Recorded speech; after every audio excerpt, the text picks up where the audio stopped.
Welcome to Duck Season Somewhere podcast. This episode is brought to you by the following sponsors. For 365 days a year, it's duck season somewhere at Ramsey Russell's GetDucks.com. The world of duck hunting is way bigger than our backyard. The very best duck hunts in Argentina and Mexico are only the beginning. We specialize exclusively in 6 continents worth of proven waterfowl hunting adventures. Whether you're looking for a unicorn species or a fun trigger pulling vacation of epic proportion, we've got the right hunt dialed in. Real duck hunts and authentic experiences for serious duck hunters. As a genuine American duck hunter myself, I know the difference. Founded in 2003, GetDucks.com is not just what we do, it's all we do. I've been there personally many times. Our reputation speaks for itself. Anita and I are personally available to assist before, during, and after your trip because you deserve nothing less. Looking for something closer to home? The next great hunt is closer than you think. Contact proven operators throughout the U.S. and Canada at our U.S. hunt list. Explore worldwide duck hunting at GetDucks.com. All package details, photos, videos, stories, and thousands of client testimonials right there at your fingertips. GetDucks.com. Ball Shot Shell's copper-plated bismuth tin alloy is the good old days again. Steel shots come a long way in the past 30 years, but will never, ever be like good old-fashioned lead. No way. Say goodbye to all the gimmicky, high recoil, compensation, science, and marketing hype, and hello to superior performance. Know your pattern, take ethical shots, make clean kills. That is the boss way. The good old days are now. It really is duck season somewhere for 365 days per year. Duck season somewhere takes me year-round to worldwide destinations where I visit with the most interesting people. I'm your host, Ramsey Russell. Join me here to listen to those conversations. Welcome back to another episode of Duck Season Somewhere. Right in the middle, I guess, day 573 of COVID outbreak, live from Hutchinson, Kansas. I've got Ben Webster on the phone with Big Kansas Outdoors. How are you, Ben? I'm doing great. How are you, man? I'm doing good. Man. I'm glad to finally be on here with you. You know, I talk to you all the time. I've hunted with you several times, and Ben, I describe you. How old are you? 30 something? I turned 32 in August. 32. I'd have said young 30s, you know. And I describe you at shows and, you know, as a member of the U.S. Hunt List, I describe you to people as a young, energetic outfitter.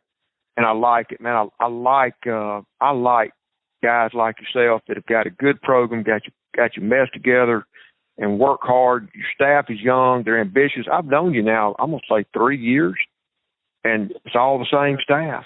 I like seeing familiar faces in camp. That tells me everybody's doing their job and there's no problem. I like that about you. And but Ben, here's a question I got for you. I want to know, who are you? Who are you? Introduce yourself to everybody. Where are you from, and who are you, man? Well, I'm Ben Webster, 32 years old. I own an outfit in western Saskatchewan called Prairie Limits Outfitters, and I own an outfit in central Kansas called Big Kansas Outdoors. I've been hunting since I was 13. I've been in the guide industry for, I think this was my 11th season. Before that, I actually grew up in southeast Kansas, even though I was born here in Hutchinson, and ended up moving out here after a year of college football, moving back out here, and went to JUCO and started working for the family roofing company. And fortunately enough, it was a construction company, so I could start hunting in the winter, and one thing led to another. When you say you've been hunting since you were 13 years old, was it ducks? Was it ducks, or was it everything? Like myself? That was my first waterfowl season. Went teal hunting with my uncle, and what turned into be one of my boss's at the roofing company when I was 13 on a blue-winged teal hunt in September. That worked out pretty good, didn't it? He was a hunter, you're a hunter, so you get to go hunting with him on off days. It worked out great. I was hooked ever since. Did your dad hunt? My dad does hunt. He's more of an upland guy, and he works a lot. My father's a PA, he's a physician's assistant for 3 orthopedic surgeons and has been for 20-some years. So he works a lot of hours, but he does get out with me a couple times every year. But if I did, I upland hunt now, or upland guide now here in Kansas, so that's made him come out a little bit more. But if I did that full time, I think he'd be here a lot more. And by upland, do you mean pheasants? We grew up quail hunting. We had an English pointer in southeast Kansas. There wasn't any pheasants, so we grew up going quail hunting on public ground and on some private ground that we had access to. All from when I was younger and all the way through high school. My family raised springers forever. I think my granddad had them for 45 years. And when I got into them, they were a field-bred springer. Very, very energetic.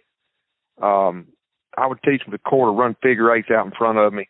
Yep. And they'd never range more than about 35, 40 yards. And they were just, but pheasants, of course we have no pheasants in Mississippi. So I spent time out in, parts of Oklahoma, lots of parts of Kansas, the Dakotas, all around the Midwest, whatever pheasant country. And when those last of that line of dogs passed, I got into labs, and I just never really fooled with them on it. But I used to love hunting pheasants. In fact, Forrest and I were out there hunting with you not too long ago, and he said, "Hey, do you want to go pheasant hunting with these guys?" And I'm like, "Sure." Well, Forrest had never hunted pheasants, and that was man, I'll tell you what, that was fun.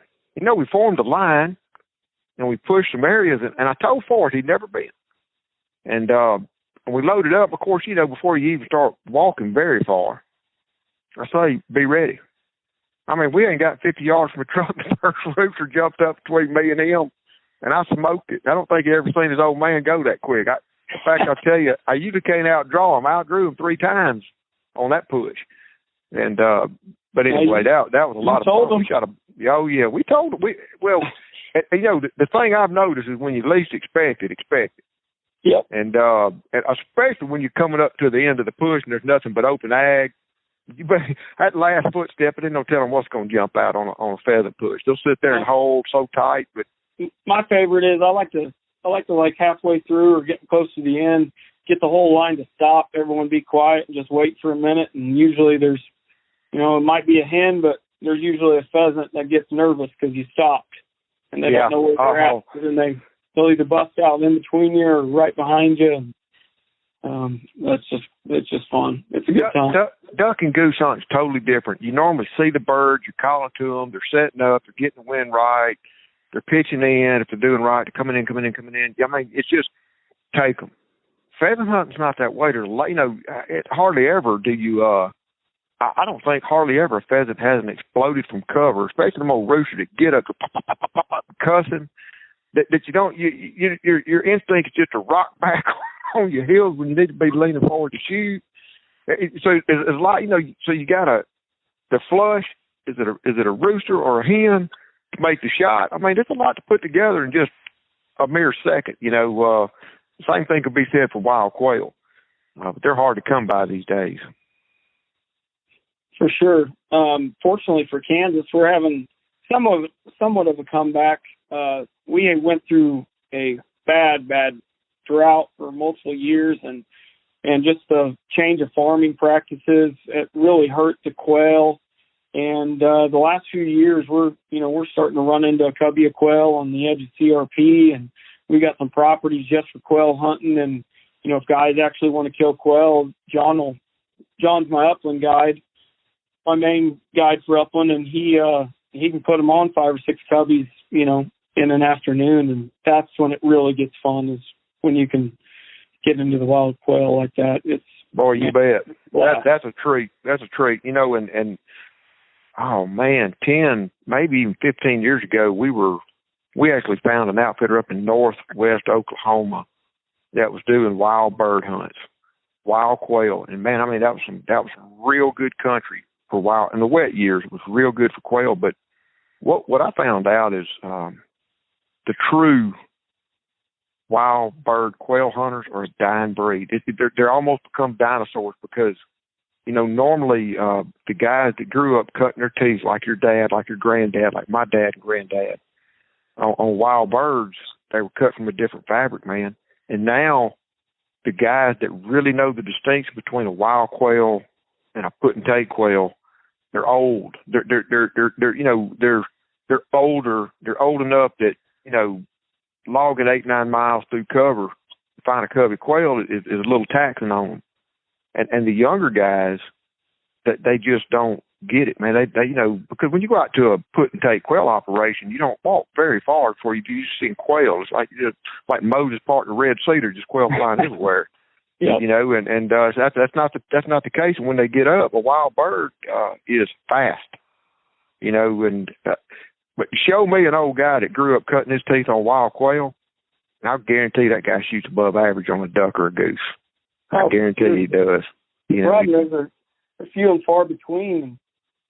I started out doing, so I got a package of 3 waterfowl hunts, 2 upland hunts, like you know. And the reason I changed it from 2 wild to 1 wild, 1 controlled shoot, and obviously that's customizable for, guys that want just wild hunts, but everybody wants to pull the trigger. And as well as I do, sometimes on a wild pheasant or quail hunt, you might not get that many opportunities. That's right. You may not connect on the opportunities you get. I mean, that's right. Yep. That's a very sporting hunt. Ben, you're going into your 11th season guiding. What did you start guiding after high school or after college football? After high school, I went and played 1 year of college football at a small NAIA college in Kansas City.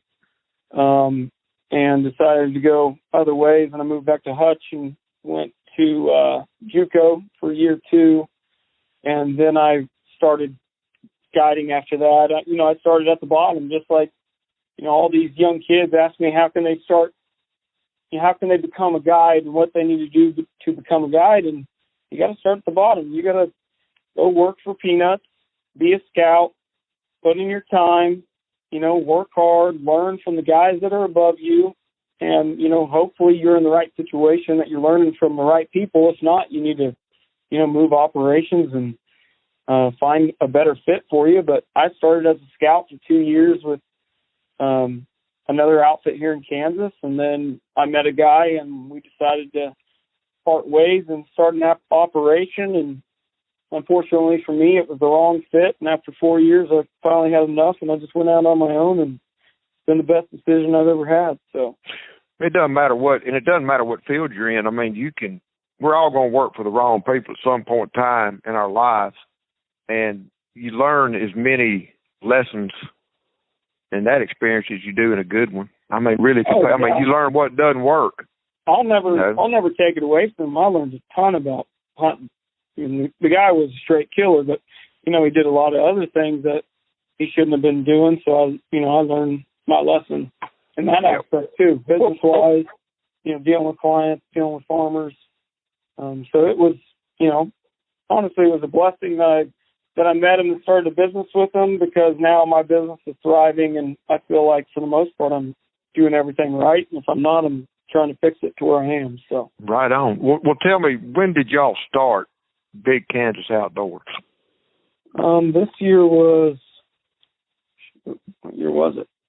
2016, I think. Okay. Is that right? 5 years. Yep. Yep. 5 years. Well, why? Well, I mean, everybody, but why? Why did you want to be an outfitter, a waterfowl outfitter? Honestly, now I know why, but at the time I couldn't really tell you why. At the time, I think I just didn't really enjoy the path I was taking, at my other job, and I didn't want to do that the rest of my life. And I actually did enjoy, taking clients and making them happy and seeing smiles on their faces and, having somewhat control over my, future. And when we just split everything right down the middle. It wasn't a harsh deal. and some clients still wanted to come out to Kansas and hunt with me. Some still went and hunted with them, and I just said, why not? Let's give her a go, and it just really built from there, and everything fell into place. Hired the right people, found the right farmers, and it just took off. I went to Mississippi State and got a degree in forestry and wildlife. And I can remember way back, all the kids, when you first show up at school, one of the first things you have to stand up and say as a freshman is, my name is so-and-so, and I'm from so-and-where, and I got into forestry because. And I can tell you right now, we all got into forestry because we hunt and fished. That's why we all got into natural resource management. But what you learn real quick is those guys that get up, my name's so-and-so, and I'm in forestry because I just like to be in the woods. And what you find out real dang quick is if you're a professional forester in the woods, man, you ain't just walking through nature smelling the roses and looking at the butterflies, man. You were trotting through the woods, laying out lines, cruising timber, painting and marking, and getting it bid, getting it sold. And, riding around in a dusty truck with a bottle of Maalox on the dashboard. It's a job. It's a business. That's what I'm trying to express to you. It ain't just because I like to be in the woods. It's a business. And you've obviously learned that. Everybody wants to be an outfitter guide. It's the, quote, dream job. And y'all remember that for a little bit. But, there's a lot of good and bad and ugly that comes with any business, let alone outfit. What are some of the good things, bad things, ugly things about, as a young man now in this business for 11 years, it had to have been a learning curve. Oh, it was a huge learning curve. I still learn, every time I hire a new guy, because, for the most part, I've done really well at keeping the same crew around, but there's always a guy that, either, gets married or has a kid or comes across a really good, career job, and you can't blame them for that. It's time to move on, right? Uh-huh. But what I find interesting is when I hire these guys from all over the country, I learn something from them. I could be hunting way longer than them, and I learned something from everybody. In every hunt, I feel like you get a little bit smarter. You might learn something a little bit, something quirky happened because of the weather or, what the birds were doing, and that's why I love this job. But what people don't realize is it's not all fun and games. Everybody thinks it's all fun and games on social media because everybody, portrays the perspective that they're the best outfitter and they're killing birds every single day. Well, that's, not true. Everyone that hunts knows that. And you can just have a bad go and have 3 days where even though you were on the birds, for some reason, all cylinders weren't clicking or you had to deal with some quirky weather. But those clients are expecting what you're showing on TV or on your Instagram or on your Snapchat. They're expecting to kill birds. And, the good clients do understand when there's something odd going on with the weather or the moon or something like that, a weird front. But, there's clients that they expect to pull the trigger. That's why they came. And that's when it makes it difficult because, if you feel like you're taking their money a little bit because they're not happy, but in all aspects, you did everything you could. You still took them hunting. You still worked your tail off. All the guys worked their tail off. The lodging was great. You entertained. The food was great. But, they might not come back because you only had one good hunt out of 3. And yeah, and that's a poor consolation. It's like everybody's a rock star when the birds are easy and opening day. When birds are opening day dumb, everybody, good and bad, is a rock star. It's when times are tough. And it's like I get to see your business. I get to see it all the time. Businesses, outfitting businesses, and the good outfitters, the best outfitters, the guys that have been in business that got a big clientele. You realize that for half as many birds because the birds are stale, because the birds are new, because the weather's too warm, because the moon's too full, because of all the variables that would affect ducks, that those 3 ducks are half limits took twice or 3 times as much scouting, more driving, more work, more game planning, more strategizing to produce. So good guides work way harder when times are tough, even though the bag limit may not show it. So I can respect what you're saying on that. Ben, you brought up something good point. Like when you hire, cause I get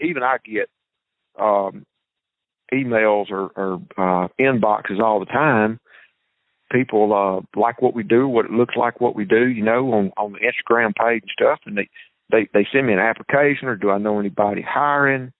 Because everybody wants to get into this dream job. But what does Ben Webster, Big Kansas Outdoors, what do you look for in a young person? If anybody listening today thinks they want to get up at 3:30 in the morning for what seems like the rest of their lives and scout and drive 200 miles a day scouting and working for clients, what do you look for? I mean,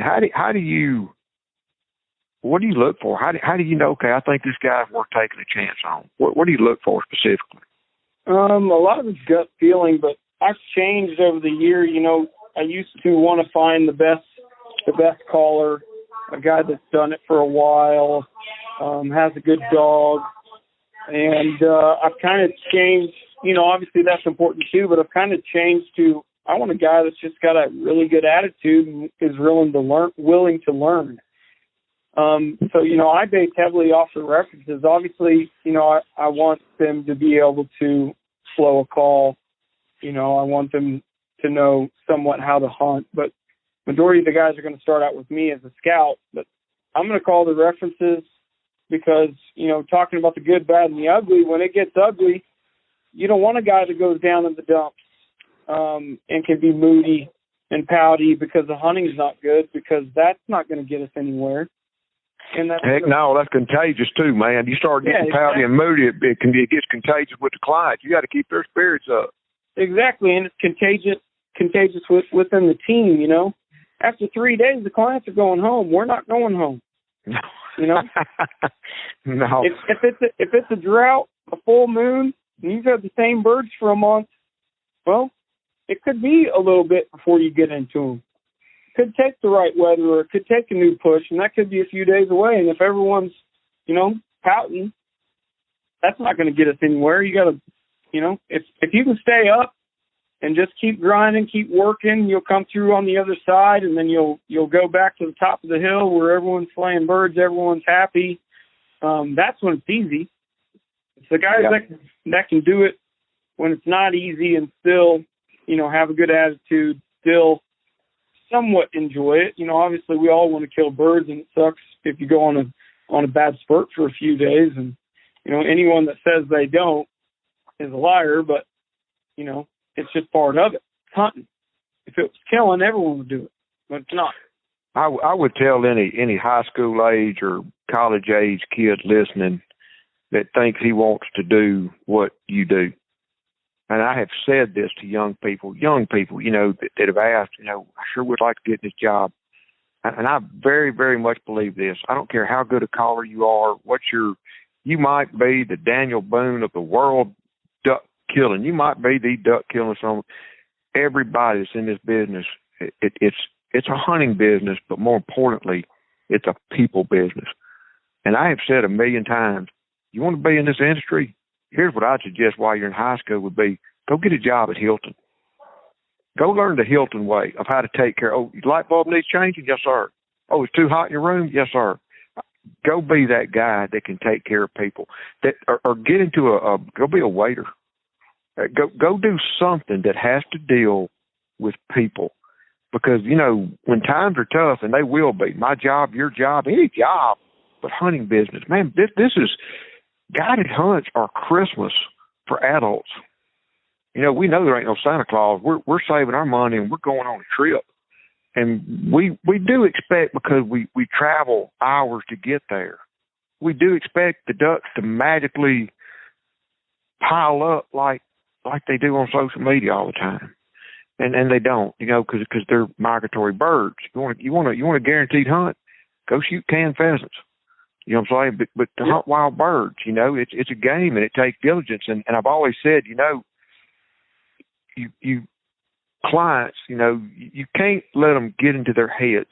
You can't let a client get into his head and start feeling bad. Man, I spent, $350 and I didn't kill but 2 ducks. And, but I feel like if a guide, and I've seen this, if a guide is always trying to pull a rabbit out of a hat, if he's chipper and upbeat and positive and working hard, nobody can fault him. Now there can be those clients that still going to book somewhere else because they didn't shoot a limit, like somebody did on Facebook. But at the same time, you do the best you can. Just like when you play football, Ben, you leave it on the field. You dig deep to get that next inch if that's what it takes to get that first down. You got to stick with it, man. I agree with that 100% because that's something I had to change with myself and my business, because when I first started Big Kansas Outdoors, it was all about killing. And it, not necessarily was it for me. That's what I thought would keep people coming back, was just killing. And so I didn't do a lot of entertaining. I didn't do a lot of, going to the lodge and hanging out or going to lunch and hanging out. I was too focused on finding birds and killing birds. And I honestly had some clients that decided to go somewhere else because there was no personal touch. Yeah. Don't get us wrong, we'll be back because you put us on birds, but, this is more of, you don't have the all-around experience, is what he said. And I was, that hit me hard, and I was pretty upset, and, I thought I was right and he was wrong, and it took a little bit before, that clicked with me. And, I'm off-site, unfortunately, with my lodging, but I'm making a point now to try and get out there, take some of the guys with me at least one night, either their first night or maybe their last night, have dinner with them, maybe have a few cocktails, talk about hunting, talk about, I like to talk about where they hunt back home. Sure. Back home, how do they do things differently? Because, East Coast, West Coast, it's all different all the way through. And that's just one thing that's really cool about this sport. Oh, yeah, I love, Ben, I actually met you. I met you, we had 2 mutual clients, one from Colorado, Colonel Butch, and one from Texas, Kevin Dial, who is himself a great duck guide. Yes, sir. And both of them very good people, and they spoke so highly about you. And the truth of the matter is, in our conversations, when they called up and said, man, you really need to meet this guy from Kansas, I never asked, well, how many birds did he kill? That doesn't, I know better. You know what I'm saying? And I didn't ask that question, but those 2 guys have got standards, and they're real hunters. They don't expect limits every time, but they know shit from Shinola, and the fact they referred you meant a lot to me, and I've seen that to be the case. Speaking of clients, we've been hawing around it. Duck hunting. What blows my mind about duck hunting is just how it's a subjective experience. You put 4 guys in a blind, normally they're 4 individuals, and one guy may love it and 3 guys were, it's okay. If you were to ask them in a blind test or something, we do send out questionnaires to all our clients. And so we hear all over the board, some people love the food, the barbecue chicken, some people hate it, and it's too cold, it's too hot, whatever, because it's subjective. And, but how would you describe good clients, bad clients?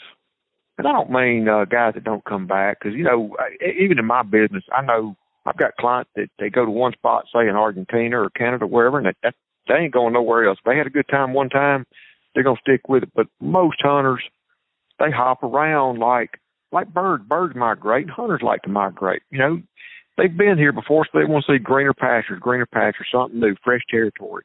But what would you, just speaking about, reasonable expectations and how would you describe a good client and how, as contrasted with a bad client? And don't go into no personal details. I'm just saying overall. I think communication is a huge thing, right? There's sometimes where the hunting's not going well. or you can visually tell that something's not right, and you try to talk to the person, they don't want to, hurt your feelings or whatever it is. And then there's the clients that are like, hey, this is what happened. Not a real big fan of it. If this is how you run your operation, that's fine. But we just thought, maybe you'd want to change that to be better. And then obviously the best clients are the guys that are like real hunters. They understand the weather patterns. They understand, hey, it's 8 degrees in the morning. The little Canadas aren't going to fly because they got to keep the water open. They'll fly in the afternoon. I've had some clients that, scream at me because they want to go hunting in the morning when I try to explain that to them, and I don't know. It's just part of it. Communications are big. Anybody listening, I'm gonna reiterate what Ben just said. Communications are big. Talk to your outfitter. There was some, especially when you're leaving, don't just leave miffed. I mean, Ben, we send a questionnaire to all our clients, and most of them don't fill it out, but a lot of them do. And throughout the year, last few days, in fact, I've been reviewing them for and a few things. I mean, I asked, what's the good, bad, the ugly? What did you love? What did you not like? What would you change? I asked all these questions in a questionnaire, and if I look for trends mostly, if a lot of people if a lot of people are loving something and one guy doesn't, chances are he don't like anything. I mean, chances are I'm not, but I take every single comment, and I make a list of it may be something small. It may be something the outfitter did not do, or something they would change or suggest. And I keep a list, and I start following up with those clients. I start talking to them like, I noticed you said something about this, or what specifically. I mean, because it's something, and I tell my outfitter, don't get your feelings hurt. Cause I'm gonna, if I need to call you and tell you, that's how you keep this thing good, right? Yeah, we actually did that. My Canada operation, Prairie Limits, is one of my partner's ideas, and I'm not gonna lie, you'll be surprised. I'm sure you were surprised at some of the, just small things that you overlook because you got 100 other things going on, and it really adds up. People, multiple guys are like, hey, this is what's going on. This is how you could be better, and you didn't even realize it because it was just something small, but the small things are what makes a really good outfitter really good. I agree. I don't get my feelings hurt. I refuse to get my feelings hurt, and I refuse to let my outfitters get their feelings hurt when I'm communicating to them what was said. You know what I'm saying? Because if an outfitter just is wearing his feelings on his sleeve about every little thing, it ain't gonna work good. You've got, here's what people are saying, and if a lot of people don't like your barbecue chicken, you know what I suggest? Do something different. I mean, that's just what I suggest. If you're seeing a trend break out, that these little things, but man, isn't it crazy how the little things, it's the little things, like you say, the really serious and experienced hunters in this industry, they can take or leave the limit. They understand. They're hunters themselves. They see the effort. They know the scouting. They get it. But then it may just be something little, that how can you possibly know everything unless somebody tells you, Yep. I see that a lot. When Forrest and I hunted out there with you not too long ago, the birds were in afternoon mode. We went out, y'all had scouted it. Y'all had found a little pothole out in that ag field, and said, we're going to try it in the morning. But they've really been piling in the afternoons. And we went out there that morning, and I don't know. I think everybody shot a bird or two. Yeah, and I don't know, was there 8 of us who shot 12, 15 birds? Yeah, but we went out that afternoon, and it was on like Donkey Kong. I mean, it's like, I remember there was it was a Texas group and us. There was like some boys from Texas, but they weren't all from like the same. It was like two from Houston, two from here, and everybody we all just kind of took turns. I mean, we got our freaking birds. It was the birds were setting up so. I mean, they were just pouring in from wherever wherever they coming from behind us. They were coming over that blind and getting out and getting the wind right and setting up. Just the geese, the ducks. It was beautiful. It was going because they were in that. It's like y'all said. We'll try it in the morning, but the afternoon is where it's going to happen, and it did. I mean, we weren't out there very long that afternoon. You know, it was magic. And the big fat pintails sitting on our boot bags. I know it. Boy, I tell you what, hunting those. Do you see that people come out to hunt Kansas and they kind of want that dry field and they want that dry field, that shallow water? That's a real, to me, that's something Central Flyway got. That, and, you know, like Canada and Central Flyway, they really don't. Mississippi, we don't hunt dry fields for ducks. You know, is that a big thing on everybody's list that comes out there? Is that what they expect? Or there's the dry field hunt? I have three types of clients that come and want to experience certain things. One of them, dry field ducks. Honestly, I think all my clients, you know, would want to kill dry field ducks, or they want to kill ducks on a small creek. Because I've had several really good hunts on, you know, little skinny creeks, little tiny rivers, and people see that, and don't get me wrong, it's something special. But you know, it's just everything's got to be right. Weather's got to be right. Bird's got to be right. You know, it's not just, hey, we got this spot. It's special. Come on. It's, you know, we got to find them, and you know, they move. And then, you know, the third guy wants to get under a big spin of lessers like we're known for. You know, and I like it all, Ben. I tell you what. I'm right there with you. I like it all. It's hard. Those little cackler geese get to spinning and doing their thing, and you know, it's just more and more eyeballs. They work to me. They remind me more of snow geese than Canada's. You know, big honkers, because they're gregarious. They get in those big flocks. They work kind of coming straight down instead of sliding in like a B-52. And it makes it dicey at times. I mean, you know, things got to come together right before. When they do it, it's just a spectacle to see them all working and spinning like that. That's just it's hard to beat. But then dry field ducks. I mean, how can you?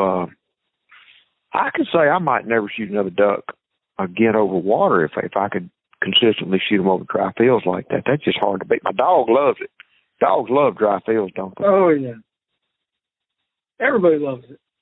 Everybody, even the goose hunters, you take them on a dry field duck hunt, and they're like, "That was hard to beat." Yeah, because it's incredible. There's something special about shooting ducks in a dry field, and I think a lot of it's because you can see the whole thing happen. You know, you don't just get the small group of 4 to 6 to, 12 dumping in timber. You get a group of 50 to 100. And when they do it, the whole group is cupped up, and they do it right over the spinners. And I think that's just something special to see. I think every time you see it, especially in the sunlight, all those green heads popping, it's just something special. Do you feel like most of your clients that come out there try to shoot green heads? They try to target drakes, or do most people just want ducks? Does body count outrule greenheads? I would say 75% of guys want to kill greenheads. Yeah. But, of those guys, there comes a point where it's somewhat of a slower hunt, and I might say, hey guys, if you want to shoot your ducks today, don't be shy on shooting a hen, because, it's not a huge feed, or it's not a huge pocket of birds. So, keep that in mind. If you want to shoot green, by all means, I'd rather you shoot green. But if you want to shoot your ducks, there's a reason there's a limit of 2 hens. So, how common is it to shoot geese and ducks on the same feed? When it's cold, it's really common. The last 2 years, the combo hunts that, we're known for haven't been super prevalent, and it just hasn't gotten super cold. Yeah. The year before that, it got super cold, and we were shooting a bunch of ducks in dry fields, and when the ducks are feeding in the field, typically they'll follow the geese, and you can have a big combo shoot. In central Kansas, you can shoot everything. Snow geese, specks, little geese, and ducks. And, that's when, that's a hunt of a lifetime right there just to do it once. Fortunately for me, I live here, and typically I get to do it multiple times every year. So, how many days a year with Canada and Kansas do you hunt, Ben? A bunch, I know. I start hunting in Canada on September 1st, but I'm there usually by the 25th of August. And I'm there till usually about the first weekend in November. We take about a week off. Well, I'd say we take a week off, but usually we're in the truck scouting for, our first weekend of Kansas clients. And then we run till basically March 1st. Yeah, I like So, it's, what is that? 7 months? No, 6 months. And then I'm supposed to be, like right now I should be in Saskatchewan hunting spring snows for 6 weeks. But, with the border being shut down and the coronavirus and everything, that kind of messed up everything as far as for what I'm supposed to be doing right now. But it's put a stick in everybody's spokes. I've said it a million times, and nothing's changed. Every international border sealed. Everybody that I know on Earth is spending their day the same way me and you and anybody listening has been.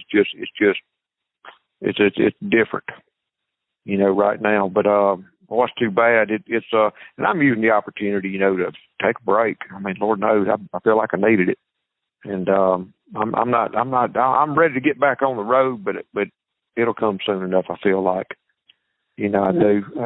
I wasn't ready for the break. I got to be honest with you. No, it's right in the middle of your busy season. Yeah. Well, it's not only that, but that aspect really sucks. But you try to put that to the side. But I honestly look forward to hunting spring snows in Canada more than I do anything else. I don't know if you've ever done it, but it's the I have hunting I've ever done. I don't judge nobody for shooting hens or shovelers or anything. Everybody knows that. But I don't understand the guys that call snow geese sky carp and really believe that they're just rats. I think they're one of the most noble waterfowl. They've got a massive migration that they're, golly, people used to say the last things living on Earth are going to be coyotes and fire ants, and I throw snow geese in that mix, man. They're hardy survivors. They're hard to hunt, and I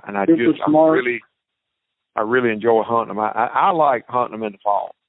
I love hunting when they first come off that Arctic, and you got a bunch of young, dumb birds. Get on the right feed up there in your part of the country. In fact, when I was up there hunting with you, it snowed one day, and it was gangbusters. It was one of the most memorable hunts I can recall. When you hit it right, I love shooting whitey. I do. I love shooting those white birds. Speaking of up north, what you came and hung out? It wasn't this season, was it? It was last one. Yeah, year before last. I was passing through. Yep. It would have been my first year actually with Prairie Limits.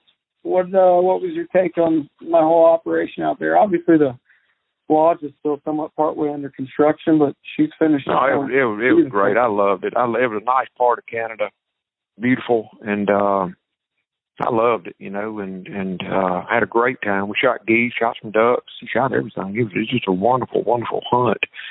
And I guess we shot geese one morning.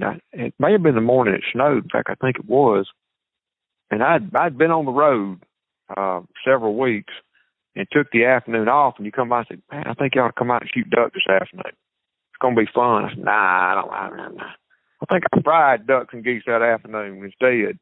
Just to take an afternoon, boy, I shouldn't have done that. At that time, y'all got in that wedging hole And we had looked at them. Remember we saw that little bull moose the day before, and that tight little, just slam loaded with widgeons and gadwalls. And that I missed a good one on that. I should have gone out that afternoon. Yes, you should have. Well, that's how it happens. That's how it happens, right? Yeah, it does. You know, like when you're not guiding, you're just hunting with your buddies, and you decide to sleep in, and because you didn't think the hunt was going to be good, and the boys come back and just smash them. That seems to be. Well, that's my luck. That's for sure. Yep. That's my sure. How important?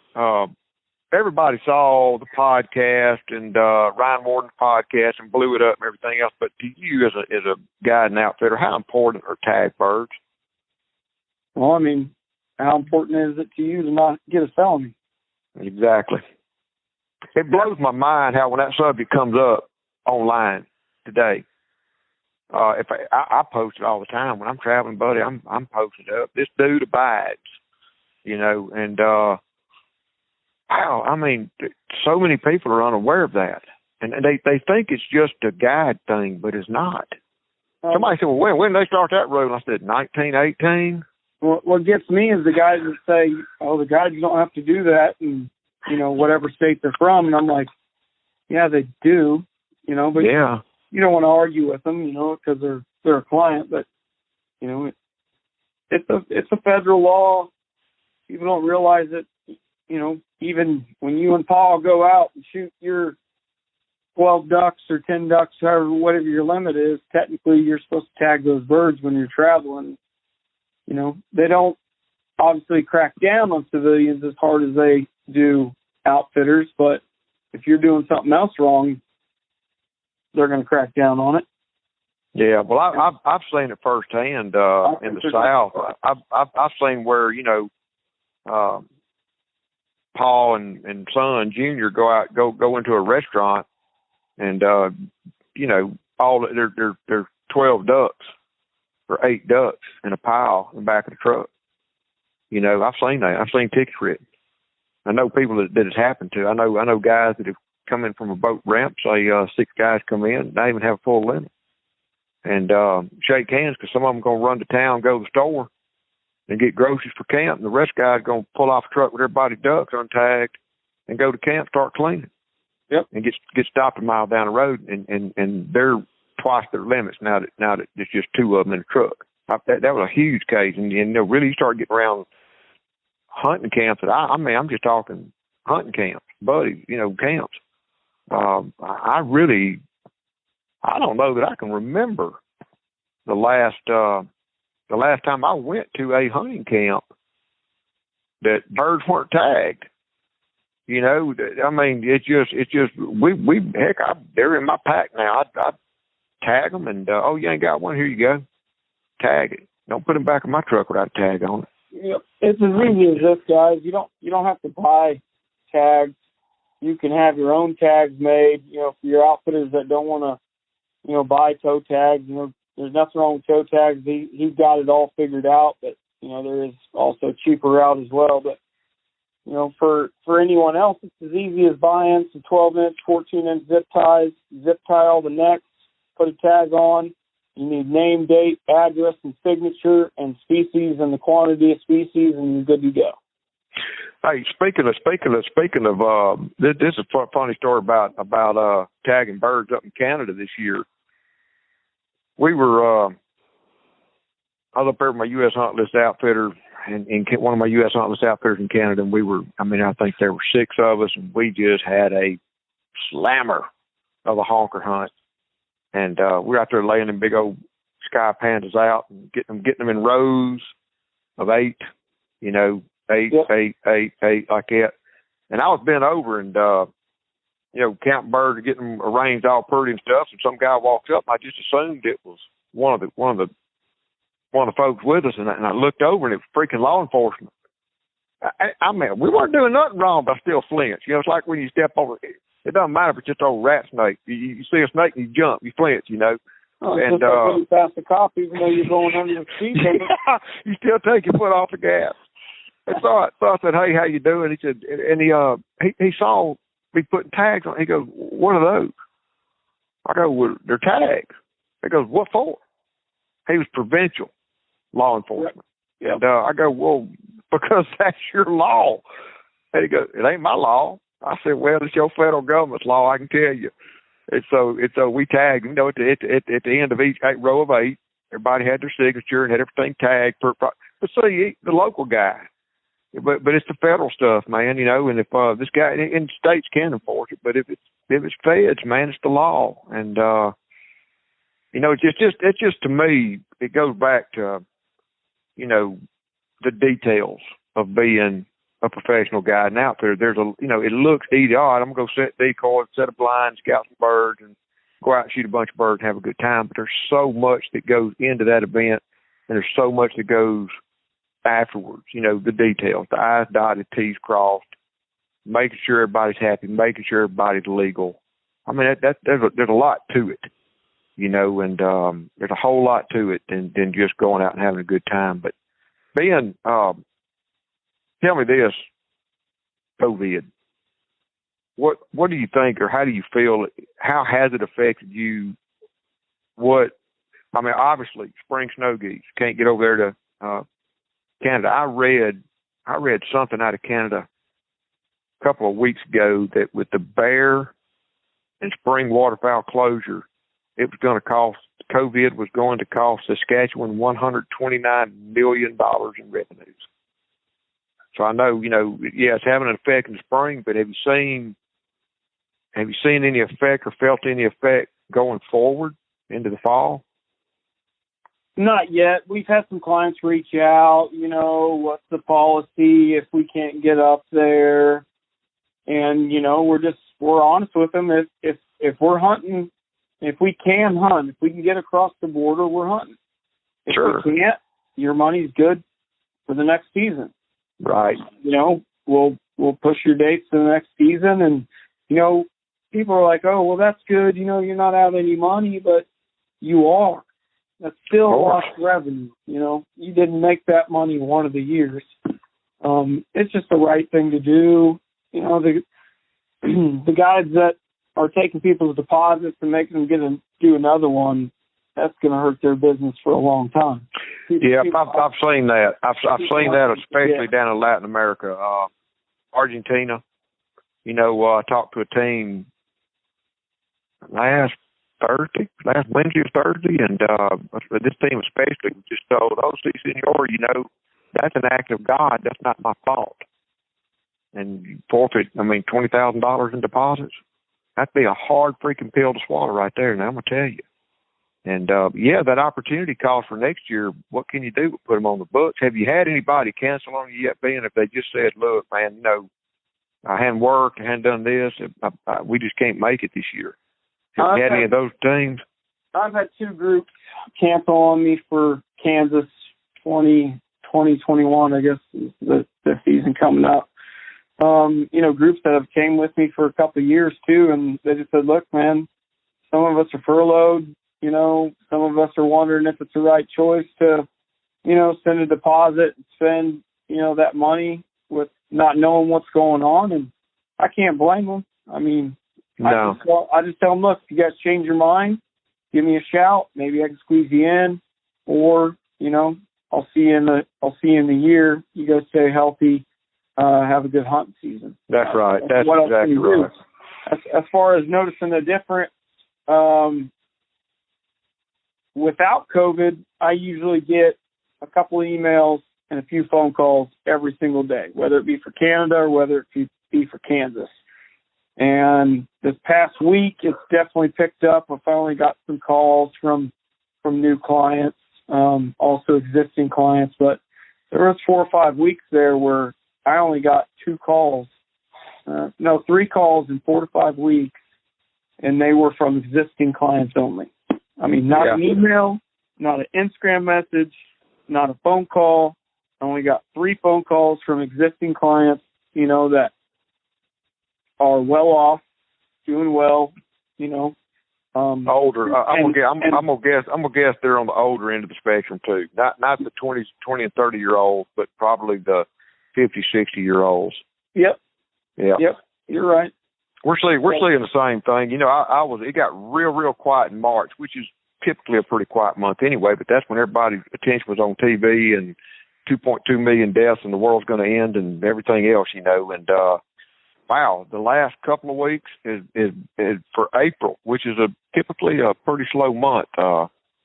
April for us is, I think I'll say it's going to be our best April ever, but it's not going to be the worst by far. It's been a lot of bookings. Mostly it's that older clientele calling and making plans for 2021, knowing that we're going to have some dates with 2020 hunters in it. And so yeah, it's no complaints here so far. But Ben, I know from having worked with you several years that normally this time of year you're pretty dead gum stacked with clients. So anybody listening that wants to go to Kansas, just saying, you got an opportunity right here. It sounds like Ben may have a date or two open, and y'all might have a chance to go out there and hunt Kansas this year. Yeah, don't get me wrong. I've been really fortunate. I'm probably about 75% booked, and you know, things are picking up. I honestly believe a lot of people are, you know, I kind of saw through the BS the whole time. You know, I guess I could have been wrong, but fortunately for me, I was right. But I think a lot of people are starting to see through the BS, and maybe this thing's not as bad as they say. And you know, it's starting to warm up, so they're wanting to get outside, they're wanting to do things, and you know, there's just, it's like a breath of fresh air, right? Right. We're going to have a future. We can't stay in our homes forever. We can't keep our businesses closed forever. So why am I thinking like that? Let's look at something positive and go kill some ducks. And the ducks and geese are going to do what ducks and geese do. They're going to fly south. Oh yeah.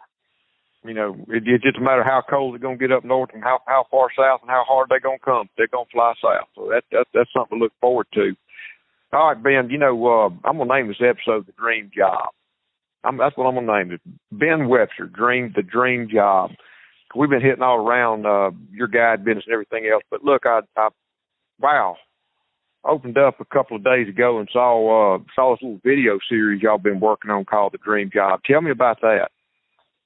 Yeah, we tried to keep it somewhat low-key as far as a secret while we were filming this year. I worked with some guys, Max and Sean from Dreamweaver Creative. They also filmed The Grind. And me and Sean became pretty good friends and wanted to start something new and had an idea. And it's going to be a little different. We're doing 10 to 12 episodes in Saskatchewan with Prairie Limits Outfitters, and then 10 to 12 episodes with, you know, me here in Kansas with Big Kansas Outdoors. And it's going to be one episode a week. We just actually posted one today on YouTube as well. Obviously, the Canada episodes will come first, but we're kind of looking at a different angle. We called it The Dream Job because we kind of want to somewhat show the day in and day out to what a guide does and, you know, how the hunt is through a guide's point of view. I think it's going to be really good for the clients or the clients we have and new clients to kind of see how everything works, you know, how we run our business, how the guides are, you know, and these guys are great guys. They're not just like this on camera. That's them. I think they all did a really good job. And, you know, Max and Sean did a phenomenal job with the footage and putting it together. And, you know, obviously the whole point of it is to advertise for Prairie Limits Outfitters and Big Kansas Outdoors just in a different way. So, I tell you who else did a good job was your retriever. What's his name, Otis? Otis, yep. Yeah, he did a great job. He always does. He always does. If you watch this week's episode, I don't know if you remember Colby. He's my guy that has the mullet, the young kid from Washington. Yeah. He didn't have his dog yet in Canada, and this episode he's hunting a duck feed in dry peas in a field, and he doesn't have his dog. And I told him after the video, I said, upon further review, Colby, I think you could chase a chicken and catch it. Did he get a few miles in that morning? Oh, he got a few miles in. He's even breathing hard on the episode a couple times, and he kind of talked about that. But for anybody that did watch, he does have a dog now, so he can take it a little easy. Fantastic. Ben, tell everybody how they can plug into you or connect with you on social media.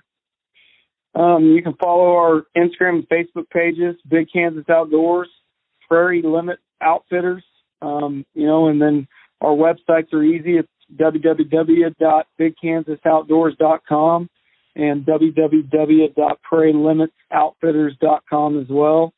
And then as far as for the dream job, that's going to be on YouTube channel, Big Kansas Outdoors. So subscribe, check those out. We're posting every Tuesday. We try to post them every Tuesday morning around 9 to 10 o'clock. So check those out and, give us some feedback. We'd love to hear what you guys think.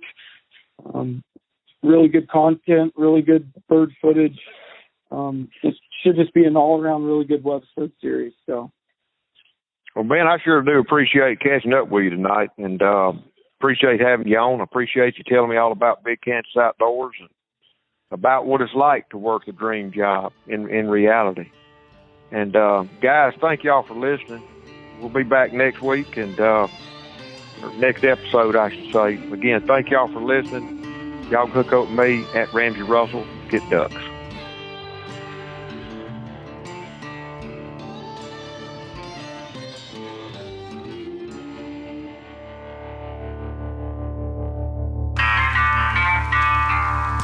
Duck Season Somewhere is produced by Ben Page.